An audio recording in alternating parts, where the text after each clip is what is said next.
The buskers I know and have met across the years are some of the most accomplished people I've ever come across. They know their instrument, they know their music, they know how to tightrope and play violin at the same time so well that they can do it without even thinking about it. You get so dialed in from doing this that to then use the word busking in a different way to mean making it up as you go along it just doesn't make any sense. Buskers are not making it up as they go along, and busking isn't making it up as they go along, so don't use the word in that context, even if you're not referring to street music or street entertainment.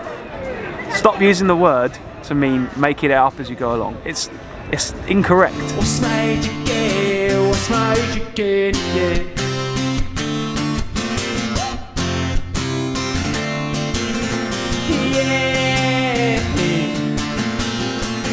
What's made you gay? What's made you gay? No.